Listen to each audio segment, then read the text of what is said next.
Preparations for the summit are on track with numerous heads of states and governments from the G20 member countries, including invited guest countries, have been confirmed for participation.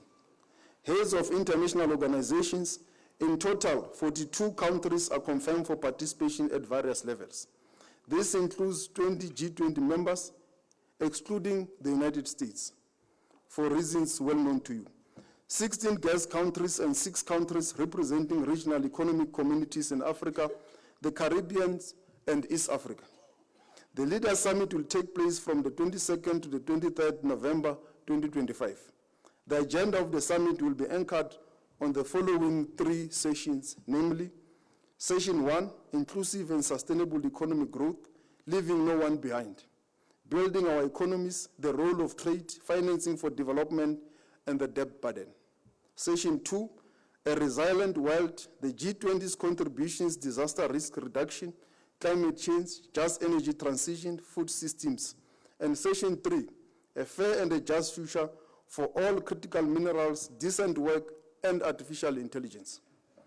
It is also expected that before taking actions on the South African Leaders Declaration, Summit will take note or adopt the following reports commissioned by our G20 presidents: the Africa Expert Panel, the Extraordinary Committee of Independent Experts on the Global Wealth Inequality, the G20 and G20 Review.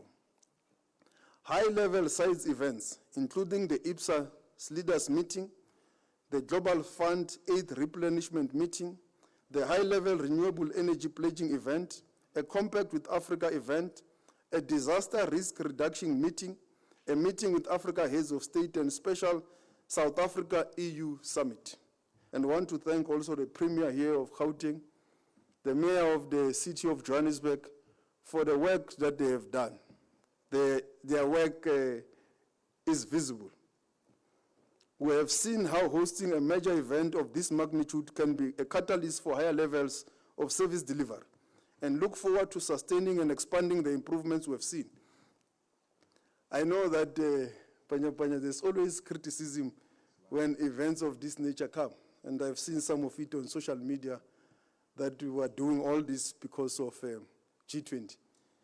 I always like to remind South Africans that this skepticism is something that we also heard a lot prior to the 2024 national general elections on load shedding. When we were saying at that time there has been a sustained period of no load shedding, they said, yeah, no, it's because we're going to elections. After elections, there will be load shedding immediately. We are now 1 year and 3 months after the elections. There is no load shedding.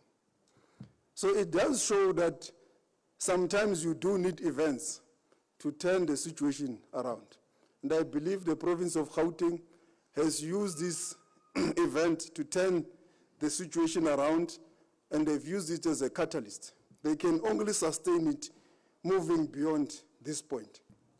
The presidency has commenced with negotiations of the South Africa's declarations. Sherpas Virtual began online negotiations on the declarations on the 10th of November 2025 and started the in-person negotiations yesterday. On 16 November 2025, at the 4th Sherpa meeting, which is scheduled to conclude on the 19th November 2025, we have a strong belief that with those who are present, consensus can be built for the Leaders Summit to be able to adopt a declaration. I hope you are noting that. Our emphasis is that with those that are present, we should be able to build consensus for the adoption of a Leaders Declaration. Negotiations are still ongoing, and at the right time and at the right level, announcements will be made in that regard. The draft South Africa's declaration focuses on the global development agenda and on the number of issues I have already mentioned. South Africa views the diversity of the G20 nations as a strength rather than a source of division, and has preserved the unity of the group in pursuit of its priorities. We have done everything possible to encourage robust engagements, to allow the negotiations to happen in an open and fair platform.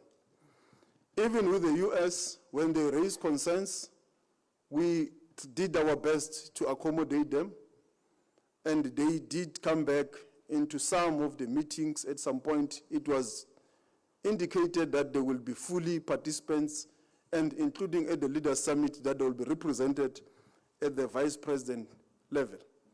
But they have now decided, out of their own volition and not being pushed out of the G20 by South Africa, our doors remain open for them if they want to participate at the leaders level of the summit, at the right level. The doors are still open because they are not expelled. They decided on their own. So from this context, we are ready to proceed with the meeting and with those that are present to negotiate and come out with outcomes of the declaration. It is our firm belief that the outcome of the South African summit will be ambitious and leave a lasting legacy for the cause of the African continent, the global south, and for the people of the world. Only 4 countries will not be represented at the head of state level. They will either be represented at the foreign minister level or Sherpa level, which is the level of representation at the G20 or ministerial level, at the level of the Leaders Summit. So it is Russia, Mexico, and Argentina. They will be present. It's just that they will be represented at the level either of the foreign minister or of the Sherpa.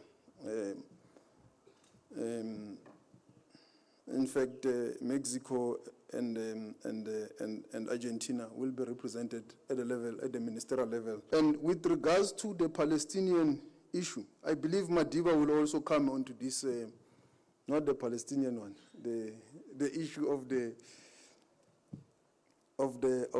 declaration and so forth, because he has attended some G20 meetings. I think he will be able to shed some further light.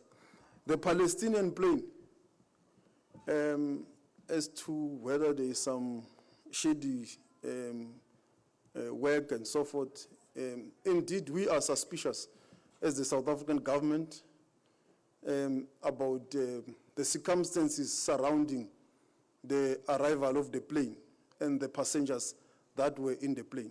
And this matter is a subject of investigation that must be thoroughly investigated, and the South African public will know at some stage. But it is indeed an issue of concern to us. It does look like it represents a broader agenda to remove Palestinians from Palestine into many different parts of the world, and it's a clearly orchestrated operation because they are not only being sent to South Africa, there are other countries where such flights have been sent. So indeed, it's a matter that is being investigated, and we do not want any further flights to come our way, because this is a clear agenda to cleanse out the Palestinians out of Gaza and the West Bank and those areas which South Africa is against. We have been very clear in this press briefing that our intentions are clear, is that we must achieve a leaders' declaration in South Africa.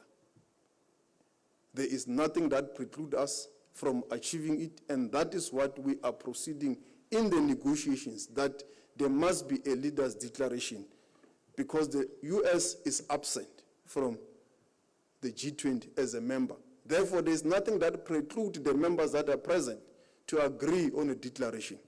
But if we do not achieve it, it's still not a failure if we end up with a chess summary. It has happened in other countries. It does happen in any multilateral platform. And it will not be for the first time that the US withdraw on the eve of any such platform. I mean, the recent one was the one in Sevilla in Spain, the financing for development. and I think also at COP30. So it's not a uniquely South African thing. It's part of this multilateral platform, and ourselves as democrats as we are saying the countries that are present are able to take a decision to achieve a declaration. Thank you very much.